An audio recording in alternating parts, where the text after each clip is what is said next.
आज की जी सबसे बड़ी खबर तो यही थी कि इसहाक डार साहब वज़ीर-ए-आज़म बनने जा रहे हैं निगरान, और मुबारक बातें भी वसूल हो चुकी थी ऑलमोस्ट। लेकिन फिर मिस शहरी रहमान साहिबा ने जो है वो प्रेस कॉन्फ्रेंस करके कह दिया कि पीपल्स पार्टी का इसमें कोई मुदखली नहीं है और ना वो इस तरह किसी तैनाती की सपोर्ट करेंगे। लेकिन मैं हैरान हूँ कि ये सोच जो PMLN के अंदर आई, जिसको कल मोहतरम हज़रत एहसन इकबाल साहब ने जिसका प्रचार किया, और बाद में जितने भी लोग आए नून लीग के, उन्होंने शर्माते हुए लिझाते हुए बताया कि जी इसहाक डार साहब इसहाक डार साहब बड़े अच्छे वज़ीर ख़जाना होंगे, इसहाक डार साहब बड़े अच्छे इंसान होंगे, लेकिन जो केयर टेकर गवर्नमेंट का फंक्शन है सेक्शन 230 ऑफ इलेक्शन एक्ट 2017, उसके हिसाब से जो भी केयर टेकर सेटअप आएगा has to be impartial to every person political party. Noon League का सेनेटर किस तरह निगरान वज़ीर-ए-आज़म बन सकता है, इससे आप अंदाज़ा लगाएं कि सोच क्या है। मतलब PMLN की सोच क्या है अगले इलेक्शन को लेके कि ऐसे शख्स को वो लाना चाह रहे हैं as care taker prime minister कि जो पाकिस्तान मुस्लिम लीग नून के जो लीडर हैं उनके समधी तो वो हैं ही, खैर उनके वज़ीर ख़जाना भी हैं, उनके सेनेटर भी हैं, उनके वो पता नहीं क्या कुछ है, उनको ला कर इन्होंने ये कहना था कि जी हम आज़ाद और मुनसिफाना इलेक्शन करवा रहे हैं। ये सोच अकल से बाहर है कि ये किस तरह की अप्रोच है। दूसरी तरफ जो है ऑब्वियसली तहरीक इंसाफ के चेयरमैन के जो है नाकाबिल ज़मानत वारंट गिरफ्तारी जारी हो चुके हैं। इलेक्शन कमीशन में जो तौहीने इलेक्शन कमीशन का केस है उसके अंदर उनको कहा गया, इस्लामाबाद के IG को कहा गया कि उनको गिरफ़्तार करके पकड़ के जो है ना कल 10 बजे लाया जाए।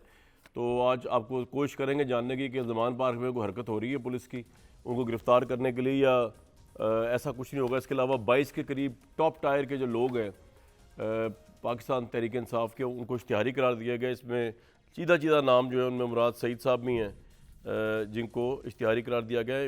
इमरान खान साहब की 2 बहनें भी शामिल हैं, अंदली अब्बास, अली अमीन गंडापुर, फ़रख हबीब, हमाद अज़हर, ज़ुबैर नियाज़ी, ये सब लोग जो है इश्तिहारी करार दिए गए।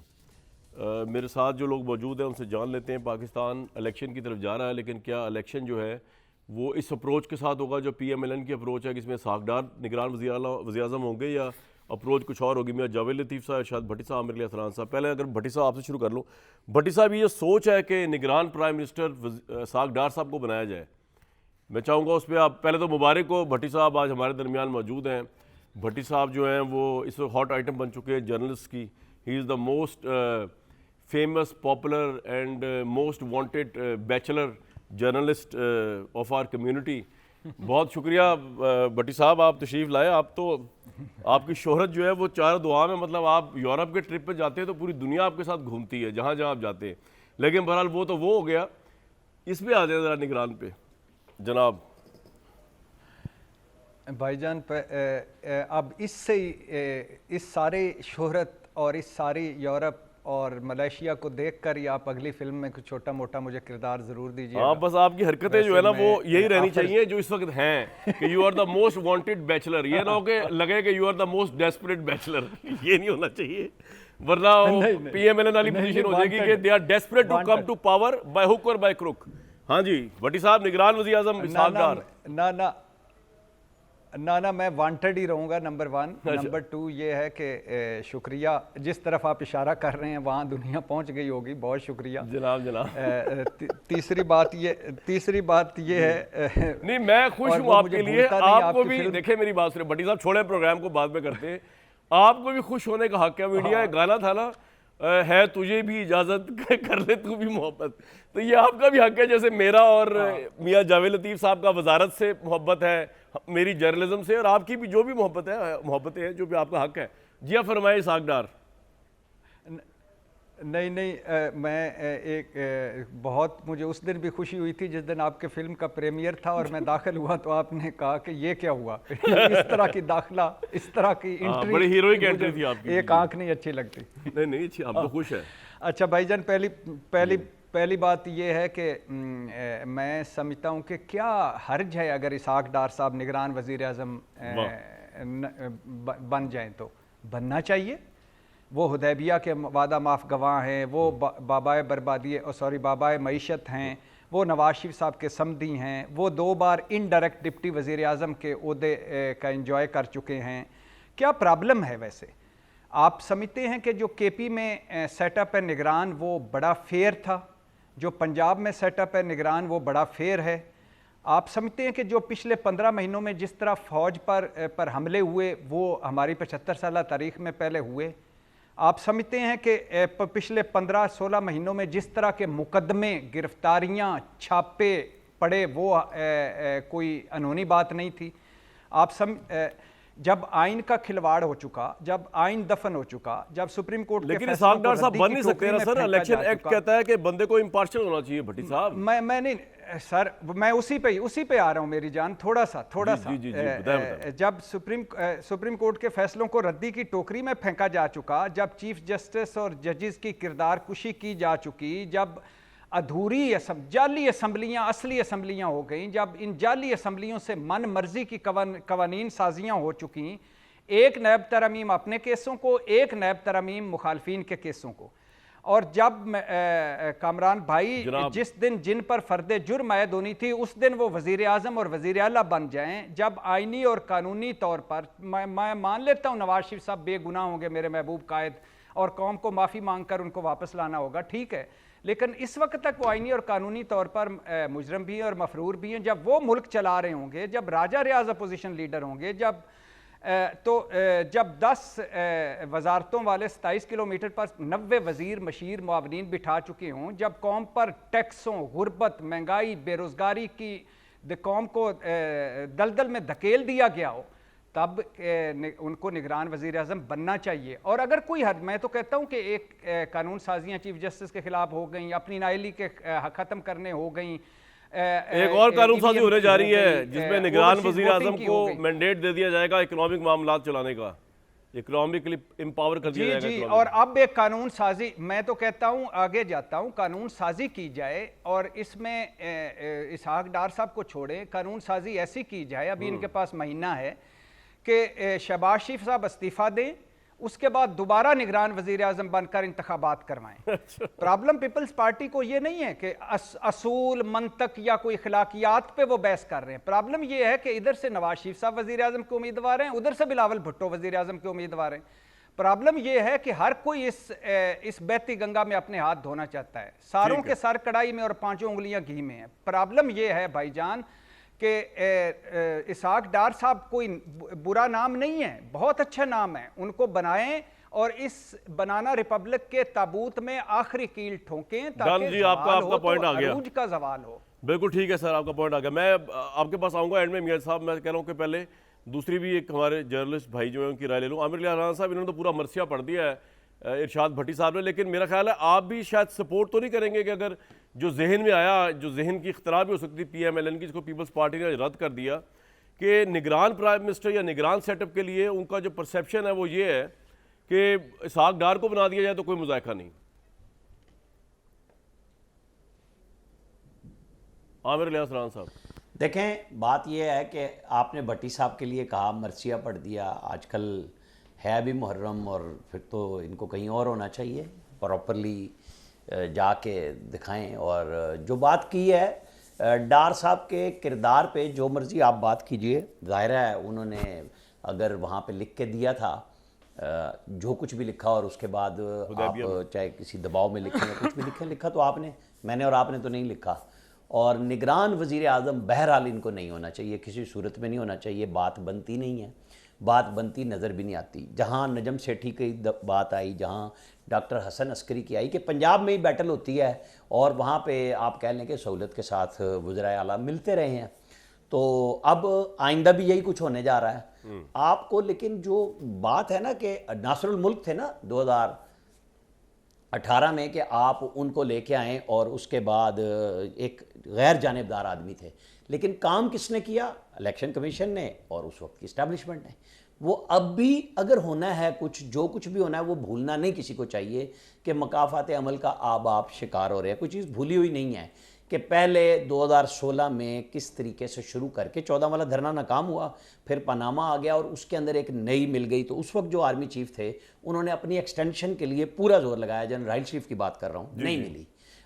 फिर नवाज शरीफ को मैसेज किसने दिया जाके? पहला मैसेज शहबाज शरीफ ने दिया 2016 में, जब वो लंदन में हार्ट का ऑपरेशन करा के बैठे थे कि जी वो कह रहे हैं कि आपकी तबीयत ठीक नहीं, आप रह जाएं, मुझे चीफ मिनिस्टर पीएम बना दें। डार साहब को मुज़ाकरात में डाला, डार साहब को उन्होंने दाना डाला कि आप पीएम बन जाएं। डार साहब के दिल में भी मन में लड्डू तो फूटते हैं ना कि जी अगर कोई बात बनती है तो चलो मैं सारा दे लूँगा, अब फिर सही।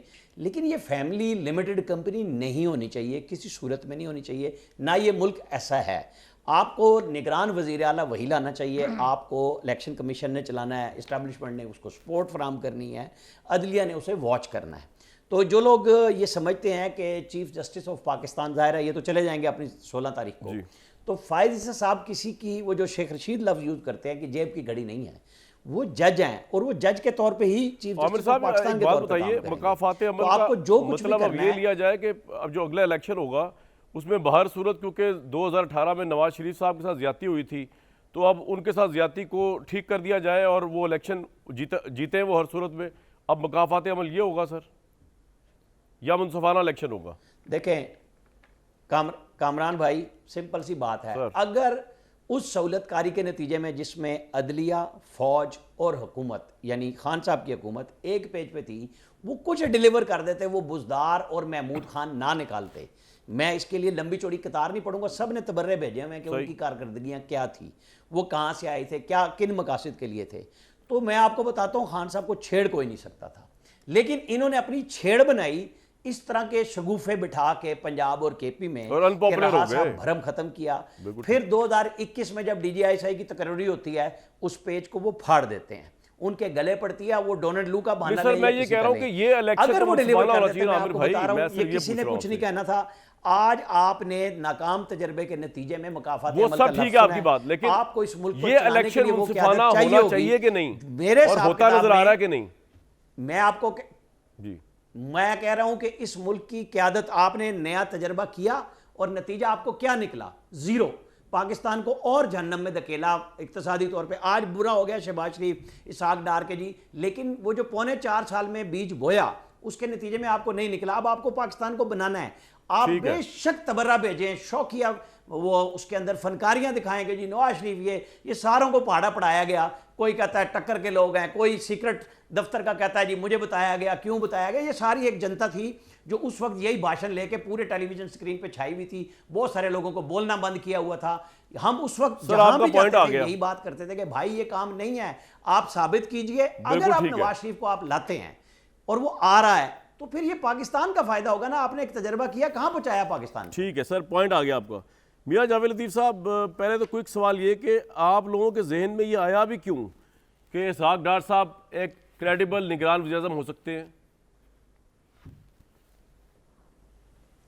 कामरान शाह साहब, मुझे ये समझ नहीं लग रही कि इस पे बात ही क्यों हो रही है। कोई संजीदा कोई कोशिश या ख्वाहिश किसी की थी, और जिन्होंने फैसले करने हैं जमात के अंदर, उनके तो जहन में कोई बात नहीं, ना उन्होंने की ऐसी कि इसहाक डार साहब रिएक्शन आया तो आप ये कह रहे हैं पीपल्स पार्टी ने रिएक्शन दे दिया?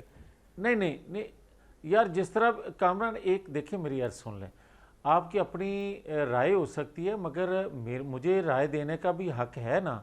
मैं ये कह रहा हूँ कि मेरी राय, और मैं ये जिम्मेदारी से कह रहा हूँ कि ऐसी बात नहीं थी।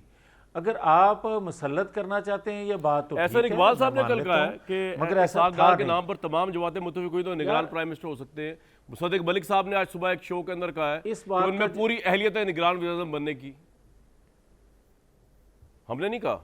इस बात का जवाब तो बात करने वाले ही दे सकते हैं। मैं तो अपनी बात कर रहा हूं है ना सर, मैं जमात के अंदर बात तो नहीं कर रहा के अंदर मियां साहब, अगर आप भी कुछ स्टेटमेंट देंगे ऐसा तो उसकी वैल्यू होगी ना। वफाकी वजीर है, करीब है नवाज शरीफ साहब के, तो आपकी बात की वैल्यू होगी। इसलिए मैं कह रहा हूं कि मीडिया ने खबर नहीं फैलाई, आप लोगों की तरफ से आई है, या आप चेक करना चाह रहे थे? चले यही मान लेते हैं, मगर कामरान जी नहीं, कामरान बात यह है कि जिन्होंने ये राय दी है या जो बात की है, जिनको कोट करके आप बात कर रहे हैं, ये उनकी अपनी ज़ाती राय भी हो सकती है, मगर मैं ये कहता हूँ जमात के प्लेटफॉर्म से ऐसा कोई फ़ैसला नहीं हुआ।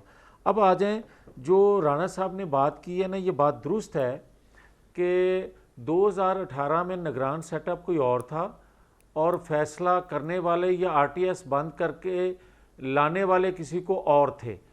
आज भी अगर कोई ऐसा करेगा निगरान राणा साहब की बात वज़ीर तो मैं आज़म आपसे के सवाल, मेरा इख्तियार सवाल में कुछ नहीं और आपसे, होता। मैं सर सवाल आपसे पुट करने लगा हूँ मियाँ साहब।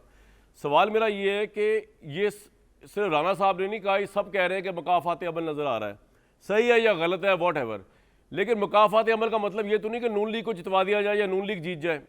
कि आप समझते हैं मकाफात अमल अब ये, क्योंकि फैसलाबाद में जब कल प्राइम मिनिस्टर गए हुए थे तो नारे ये लग रहे थे कि जी नून लीग 2000 इलेक्शन 2018 की जो शिकस्त है या धांधली है उसका बदला लेना है, नून लीग को जितवाना है। अगर अवाम के हद तक है बात ठीक है, लेकिन अगर आप मैनेज कर रहे हैं इसको तो वो तो इलेक्शन 2 टके का रह जाएगा सर। अच्छा, अब मुझे इजाजत दें जी कि जी, मैं आपसे बात पूछ कर रहा हूँ, सकूं, आपके सवालों का आपसे- जवाब आपसे- दे सकूं। जी जी। कामरान, मुझे ये बताएं कि वहाँ बैठ के इन नारे लगाने से मैनेज किसको किया जा रहा था या किसको कहा जा रहा था कि मैनेज करके दो? ये अवाम का काम होता है। हर जमात की क़यादत जो है वो प्राइम मिनिस्टर की अहल होती है उस जमात के वर्कर के नज़दीक। उस जमात का वर्कर जिसको चाहे कहे कि ये वज़ीर आज़म मेरी जमात का होगा, आप उस पर पाबंदी नहीं लगा सकते। हाँ, ये बात दुरुस्त है कि अवाम अगर उसको मुंतखब करते हैं दैन ठीक है, अगर करते नहीं हैं तो फिर वो नारा ही रह जाएगा। अब आ जाएं, जो बात आप करते हैं कि वहाँ ये नारा लगा कि 2018 का बदला लेंगे, ये बात दुरुस्त है कि हम 2018 का बदला लेंगे वोट के ज़रिए। हम 2018 का बदला लेंगे कि आरटीएस दोबारा बंद ना हो सके। हम 2018 का बदला लेंगे कि नवाज शरीफ को टर्म पूरी ना करने दी गई और एक मैनेज करके 2017 में उनको हटा के किसी और को लाया गया। हम ये नारा लगाते हैं और ये हमारी कोशिश आपके है प्राइम कि मिनिस्टर का स्लॉट 2017 का भी बदला नवाज लें शरीफ साहब और होंगे नवाज आपके शरीफ को प्राइम मिनिस्टर चौथी दफा कैंडिडेट? वजीर आजम बनाएं। प्राइम मिनिस्टर नवाज शरीफ होंगे आपके कैंडिडेट? जी, आपके कैंडिडेट नवाज शरीफ साहब होंगे? मैं एक गुजारिश कर दूं, मेरे अलावा भी, मेरी जमात के अलावा भी, मेरी जमात के कैंडिडेट तो सिर्फ और सिर्फ नवाज शरीफ ही हैं, मगर मैं जो देख रहा हूं अवाम और वो हल्का अहबाब, वो अदारों में बैठे कुछ वो अहबाब जो नवाज शरीफ को टर्म पूरी नहीं करने दिया करते थे, आज वो भी मान रहे हैं, इकरार कर रहे हैं कि अगर अवाम नवाज शरीफ को मुंतखब करते हैं प्राइम मिनिस्टर के लिए तो नवाज शरीफ को पूरा मौका दिया जाना चाहिए ताकि तो कबूलियत पाकिस्तान उनकी इस मुख्तलिफ भंवर से हलकों में निकल कबूलियत सके। भी है। उसके सामने तो बरूदरी सूंघे नहीं शहबाज बिछानी शरीफ चाहिए। वज़ीर-ए-आला पंजाब होंगे? देखें, ये मेरी जमात फैसला कर सकती है, मेरी ये डोमेन नहीं है, ना मैं इस पोजीशन में हूं कि किसी को सदर वैसे बना मैं आपको सकूं एक या बात किसी बताऊं, को आपकी जमात तो चीफ जो मिनिस्टर फैसला बना करेगी सकूं। करेगी, मैं आपको अभी बता मगर दूं, प्राइम मिनिस्टर का मुझे, अगर आप जीत गए ना, नवाज शरीफ साहब प्राइम मिनिस्टर होंगे, पंजाब में कोई शरीफ फैमिली के बंदा वज़ीर आला होगा, इसके अलावा कोई नहीं होगा। ये फैसला मैं आपको अभी बता रहा हूँ। इसके लिए आपको फैसला सोचने की, देखने की, अपनी एग्जीक्यूटिव कमेटी को वेट करने की जरूरत है। मैं आपको अभी बता रहा हूँ कि शरीफ फैमिली ही में से कोई होगा और कोई नहीं होगा। अच्छा, अगर अच्छा कामरान, अगर आप ये भी बता रहे हैं कि नवाज शरीफ वज़ीर आज़म चौथी दफ़ा होते हैं तो शरीफ फैमिली में से कोई होगा चीफ मिनिस्टर भी, तो क्या 1997 में या 2013 में ऊपर भी नीचे भी शरीफ फैमिली से ही तल्लक रखने वाले थे? क्या बेहतर डिलीवर नहीं किया था? नहीं, मैं अभी सवाल क्या में जा ही नहीं रहा पाकिस्तान सर, की मैं तो ये आवाम कह ही नहीं रहा। मुतमिन मैं नहीं तो थे आप उससे? कह रहे हैं ना, आप बड़ी सोच में पड़ गए हैं कि आपकी पार्टी फैसला करिए। आपकी पार्टी नहीं है, पार्टी होती है वो जहाँ पे वहाँ पे है। इंग्लैंड में पार्टीज है, रिपब्लिकन हो गई, लेबर हो गई, कंजर्वेटिव हो गई, वो अमेरिका में पार्टीज है, यहाँ पार्टी नहीं है, यहाँ फैमिली लिमिटेड कंपनीज है। आप ये ना कहें कि पार्टी फैसला करेगी। लोग परेशान हो जाए मेरे प्रोग्राम को देखते हुए, जितने भी लोग देख रहे हैं कि पार्टी कौन सी पार्टी भाई? मैं आपको भी परेशान आपकी नहीं पॉलिटिकल देखना पार्टी चाहता। थोड़ी है, आप तो डायनेस्टी एक है। सेकंड कामरान, हाँ जी, कामरान 2 मिनट दीजिएगा। मैं आपको भी परेशान नहीं करता और मेरे भाई जो हैं इरशाद आरिफ साहब, इनको तो मैं बिल्कुल परेशान नहीं देखना चाहता। जितनी इरशाद आरिफ साहब शुरू तो में बहुत इनकी ज़ईफ कर हो दी। चुके हैं, भट्टी साहब हो रहे हैं, जवान हुए ने क्यों हो गया इरशाद आरिफ?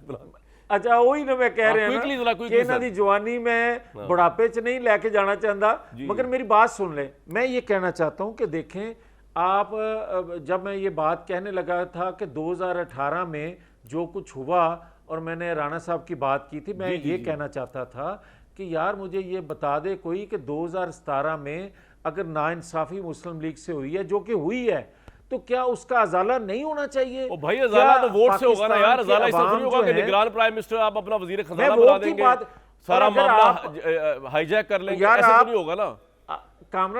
कामरान भाई मेरी बात सुन जी लें। भाई। कामरान भाई, मैं आपकी खिदमत में ये अर्ज कर रहा हूं कि आप जब तक उसको, जब आपने नाहल किया हुआ है नवाज शरीफ को, उसको अहल नहीं करेंगे। हाँ जी, अहल तो करते हैं, आपको अहल करेंगे। पब्लिक उसके लिए वोट उनको कैसे आना देगी? पड़ेगा, ये मुझे बता मुकदमात दें, को अवाम फेस वोट करना किसको पड़ेगा। देगी? आप लोग तो बंदियाल साहब के जाने का वेट कर रहे हैं, तो मुझे फिर- पता है आप कितना फेस करना चाह रहे हैं कानून को भी। आप तो मुझे मैं पता है। क्या गलत कर रहा हूं? लेकिन आप फिक्र ना करें। अच्छा, मैं काजी अगर फाइज ईसा वेट जो कर है रहा ना, हूं, तो वो भी क्या गलत इंसाफ कर में रहा हूं? आपको पूरा इंसाफ दिखाएंगे। हमें उम्मीद है उनके ऊपर भी, और इंसाफ फैसला होगा। जो तुम इंतजार कर रहे हो ना, मुझे इंसाफ ही चाहिए। तुसी इफ्तिखार चौधरी का भी बड़ा मुझे इंतजार इंसाफ ही किया चाहिए, मुझे जुल्म नहीं चाहिए। हाँ, नहीं जुल्म नहीं मुझे होगा, फिक्र ना इंसाफ ही करें। चाहिए। अच्छा जी भट्टी साहब, मकाफात अमल एक थ्योरी है जिसको इंटरप्रेट किया है आमिर लियाज राना साहब ने, और ये बहुत से और लोग भी कह रहे होंगे। लेकिन इसमें गलत बात क्या है भट्टी साहब? दो लिहाजों से गलत बात नज़र नहीं आ रही है। एक तो क्या आपको लगता नहीं नवाज शरीफ साहब के साथ ज़्यादती हुई है, जबकि इस्टेब्लिशमेंट भी मान रही है, जबकि अब जो सामने सबूत आ रहे हैं, चल रहा है पता कि पूरी साजिश की गई थी नवाज शरीफ गवर्नमेंट गिराने के लिए, नंबर 1। और नंबर 2, उसका एक और पहलू ये भी है कि मकाफात अमल और नो मकाफात, या मकाफात अमल के तनाजुर में अगर देख लें तो इमरान खान के पास तो इस वक्त कोई फर्स्ट टायर पार्टी लीडर ही नहीं बचा जो इलेक्शन के लिए कॉन्टेस्ट कर सकेगा। आज 22 लोगों को एंटी टेरर कोर्ट ने लाहौर के अंदर जो है इश्तिहारी करार दिया है। वो मफरूर हैं, वो छुपे हुए हैं कानून से। सही है या गलत है वो फैसला तो वर्डिक्ट के बाद होना है कि वो मासूम है या वो मुजरिम है। लेकिन वो इलेक्शन कॉन्टेस्ट किस तरह करेंगे जब वो भी इश्तिहारी हैं, वो सामने नहीं आ रहे, वो रुपोश है, मफरूर है। इमरान खान कभी भी डिस्क्वालीफाई हो सकते हैं, गिरफ्तार भी हो सकते हैं। तो अगर इस सारे मंजरनामे के अंदर जो कि तहरीक इंसाफ का अपना पैदा करता है, इसमें नून लीग का कोई कमाल नहीं है कि उन्होंने कोई 9 मई का अटैक करवा के उनको पागल बना दिया, तहरीक इंसाफ कॉर्नर लगा दिया। ये तो तहरीक इंसाफ का अपना कमाल है, उसकी क़यादत का। इस सारे मंजरनामे के अंदर जहाँ एक तरफ मुख्तलिफ हल्के जो हैं उनको कोई इतराज़ नहीं नवाज शरीफ साहब की प्राइम मिनिस्टरशिप पे, मकाफात अमल है, जहाँ पे इमरान खान की पार्टी जो है मफरूर हुई हुई है, टूट गई हुई है, बिखर गई हुई है, खुद कन्विक्ट होने जा रहे हैं। अगर वो हार गए इलेक्शन और ये जीत गए तो उसमें धांधली कहाँ से आएगी? वो तो नवश्ता दीवार नजर आ रहा है कि ऐसा होने लगा है। भट्टी साहब देखिए भाईजान, पहली बात तो ये है कि आपने पार्टी पे 2 सवाल किए और अभी तो पार्टी शुरू ही हुई थी कि मैं इरशाद भट्टी से इरशाद आरिफ हो गया। हाँ। तो ये तो हाल है पार्टी में जमहूरियत का। सही बात। दूसरी बात ये है कि पौने 4 साल में जो तबाही आई उसका भी मान लेते हैं, लेकिन जो 15-16 महीनों में तबाही और बर्बादी के 4 चांद लगे उसका भी जिक्र होना चाहिए।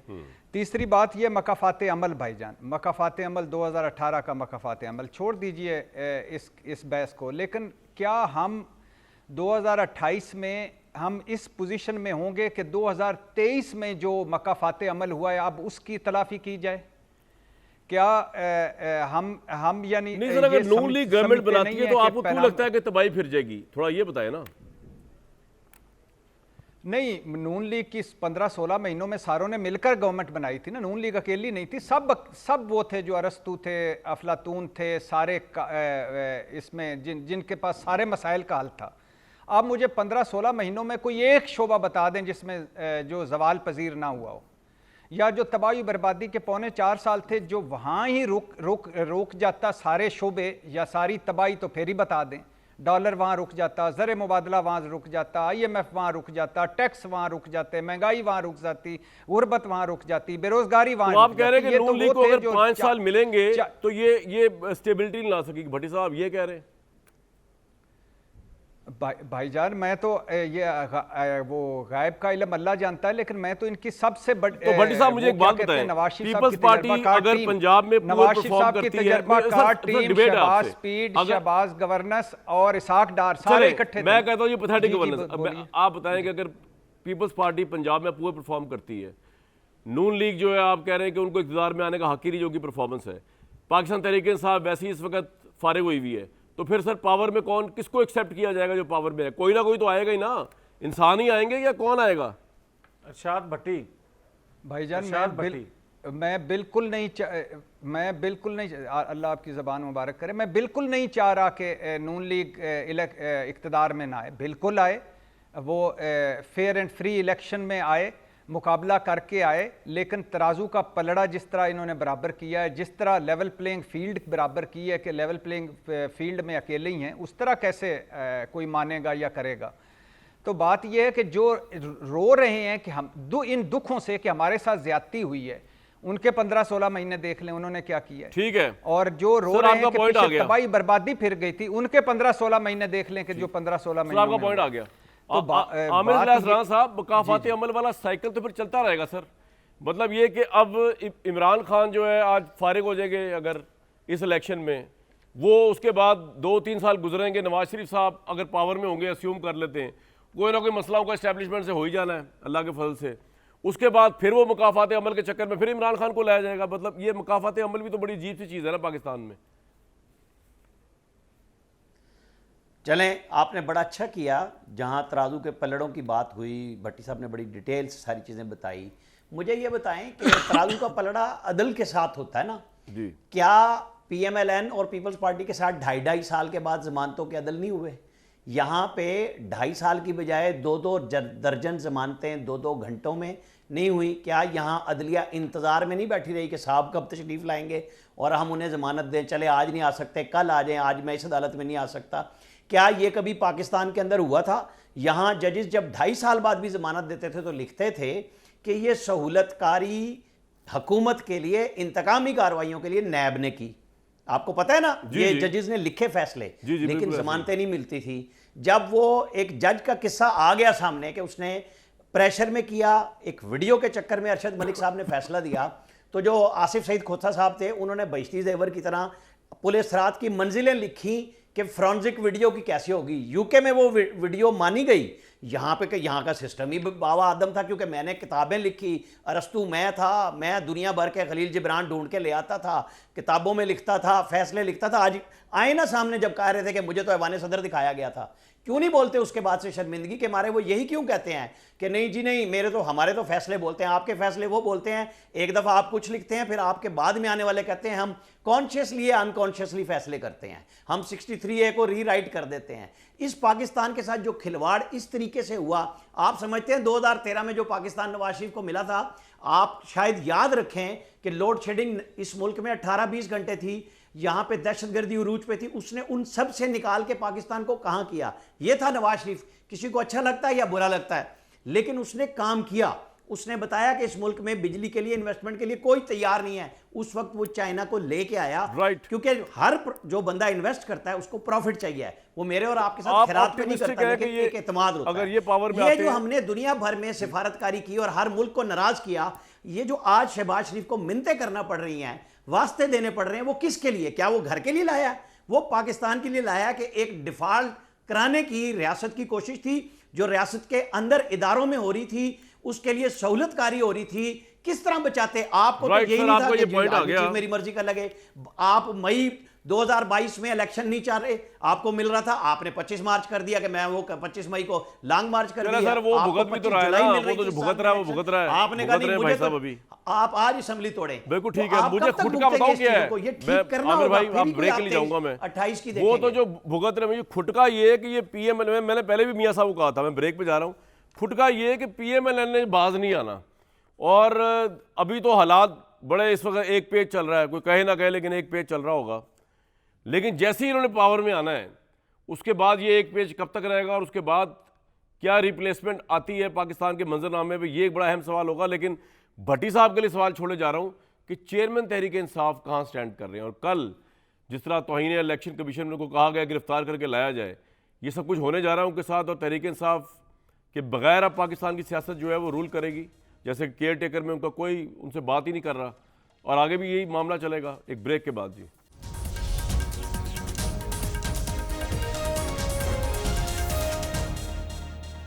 भट्टी साहब, चेयरमैन तहरीक इंसाफ और पीटीआई का फ्यूचर क्या देखते हैं आप? जिस तरह के मुकदमात, इश्तिहारी, मफरूर, और कल आपके ख्याल में गिरफ्तार कर लेगी आज पुलिस और कल लेके जाएगी इलेक्शन कमीशन के सामने उनको, या रिलीफ मिल जाएगा इससे पहली अदालत से? देखिए, दो सवाल के दो हैं आपके इसमें। एक है कि मुस्तकबिल क्या देखते हैं और दूसरा गिरफ्तारी। गिरफ्तारी हो सकता है कल वो बच जाएं। अभी सुना जा रहा है कि बनी गाला में वो वसूल करवा दिया है नोटिस। नहीं, वो तो उनका गिरफ्तारी का नाकाबिल ज़मानत गिरफ्तारी का वारंट है ना उनके। जी जी जी जी, तो हो सकता है पेश हो जाएं, हो सकता है, यानी वो पेश होने तक है, तो हो सकता है पेश हो जाएं, हो सकता है वो अगली अदालत चले जाएं। लेकिन गिरफ्तार उनके 200 से ज़्यादा केसेस हैं, उनमें बड़े सीरियस केसेस भी हैं। गिरफ्तारी तो उनकी मुतवक्को है किसी भी दिन हो सकती है। दूसरी जो है मुस्तकबिल पाकिस्तान तहरीक इंसाफ का, दो चीज़ें जो तहरीक इंसाफ को हांट करेंगी और इस इलेक्शंस में ख़ास तौर पर, पहला है उनका कौमी असम्बली से निकलना और सूबाई असम्बलियाँ तोड़ना, मतलब इस निज़ाम से ख़ुद को आउट कर लेना और किसी भी इसका हिस्सा ना होना। और दूसरा है 9 मई का बोझ, वो डेफिनेटली वो 9 मई का बोझ जो है वो उसके नीचे तहरीक इंसाफ दबी हुई है। और इस इलेक्शन में कोई मुआवजा हो जाए तो अलहदा बात है, कोई सरप्राइज़ दे दे तहरीक इंसाफ तो अलहदा बात है। मुझे तो तहरीक इंसाफ इस इलेक्शन में कोई काबिल ज़िक्र साइज़ में असम्बलियों में जाती नज़र नहीं आ रही। ठीक। और तीसरा जो इसका अहम पॉइंट है कि ये इलेक्शन फिर कैसे होंगे, ये किन के दरमियान होंगे, क्रेडिबिलिटी कितनी होगी इस इलेक्शन की, इस इलेक्शन के बाद क्या होगा, इस इलेक्शन के बाद क्या उसको कहते हैं कि यही लोग आएंगे जो कह रहे थे कि जहर खाने को पैसे नहीं, हम भिखारी हैं, मौलाना की फूंकें और आयतल कुर्सी नहीं तो सर अब ऑब्वियसली ऐसे लोग आएंगे। ये भी तो इलेक्टेड लोग हैं, ये पहले भी आए हुए हैं, इस पर आपको इतराज़ क्यों है?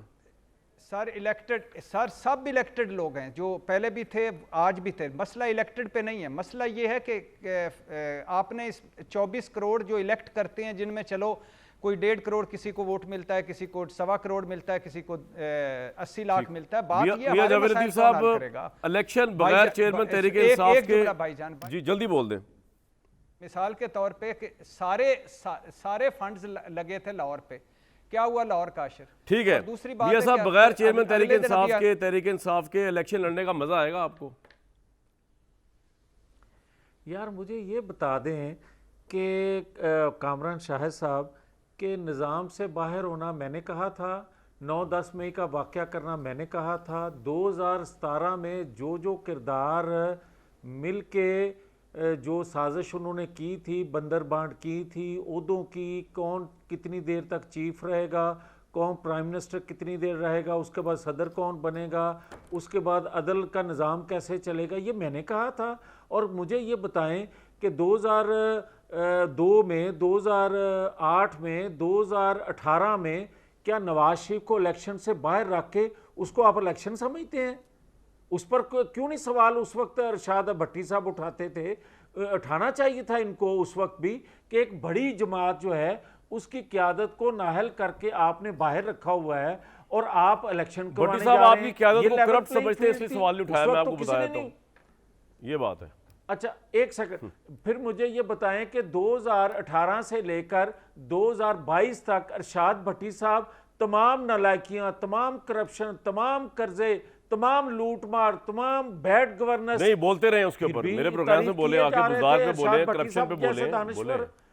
मैं सर आपसे सवाल, भट्टी साहब को छोड़े, आप पे बोल लेना यार क्या होता है? अच्छा तो सर क्या डंडा लेके जर्नलिस्ट बोलते ही है ना, और क्या करता है? आपने सवाल और जी एक सेकंड, ऐसा भी नहीं बोलना चाहिए था, राणा अलियास साहब भी बोल ही रहे ने, हाँ नहीं है मगर आपको मैं एक पसंद क्यों आ रही है, मैं एक अर्ज कर दूं नहीं त्याड़ियां भी पसंद ने, अरशाद भट्टी साहब दी भी बाज़ पसंद आ जांदियां ने, मगर सही बात करनी चाहिए।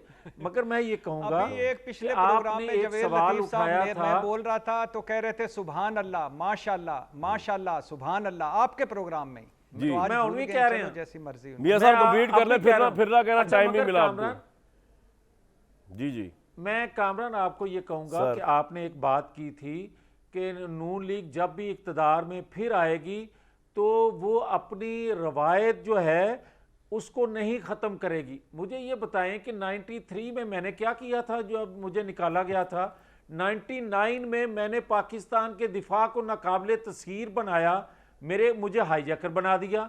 और फिर मुझे ये बताएं कि 2014 में अभी मैंने किया क्या था जब धरने दिलवा दिए गए थे, और जब मैंने सी पैक दिया था मेरे 93 में आप चीफ जस्टिस के साथ लड़ पड़े थे, उस तरह हवाले से 99 में आपने कुछ नहीं किया था, सिर्फ एक आर्मी चीफ को दौरान त्यारा सैक कर दिया था। कामरान खुदा के लिए, कामरान आप बात जरूर करें, मुझे भी बात मैं आप बता रहा हूं, आप पूछ रहे क्या किया था? मैं आपको ये कह रहा हूं, मैं आप बजा फरमा रहे हैं, मगर मुझे ये कहने की इजाजत जरूर दें कि मैंने 99 में जब पाकिस्तान को नाकाबिले तस्खीर बनाया था तो उस वक्त दूसरा जुर्म मैंने ये किया था कि मैंने कहा था काला बाग डैम भी मुल्क की ज़रूरत है, ये मैं बना दूं, तो मेरे खिलाफ धरने शुरू हो गए थे। अब बना देना मियां मैं साहब, अब बताऊं आप कि आ रहे हैं पावर 2014 में, अब बना दीजिएगा। अब अच्छा आप आ जाएं। अब जब हम पावर में इंशाल्लाह अवाम की हमायत से आ रहे हैं, आमिर तो मैं साहब, आपको ये इमरान खान के बगैर इलेक्शन होगा, कोई इशू तो नहीं होगा क्रेडिबिलिटी पे आपके ख्याल में? देखिए मैं आपको बताऊं, इसका सिंपल सा जवाब है, नवाज शरीफ के बगैर इलेक्शन हो रहा था, उसको नाअहल हाँ, पहले किया गया, बड़ा अच्छा सजा पॉइंट है बाद ये। में दी गई और वो सजा काटने के लिए लंदन से बेटी समेत आया। तो इलेक्शन हुआ या नहीं हुआ, उसकी पार्टी आ गई, एक बड़े साइज में आई कि उसके नतीजे में आज उसका भाई वजीर आजम है, एक हिस्सेदार हुकूमत में जहां 12-13 पार्टियां हैं। क्योंकि आपको सियासत में रहना है, काम करना है, यहां पे औरतों बच्चों के पीछे छुपना है, असम्बलियों से भाग जाना है और फिर राजा रियाज पे रोना है, फिर मोहसिन नकवी पे रोना है। ब्रेक लूंगा मतलब जी, मैं आप- ब्रेक लूंगा।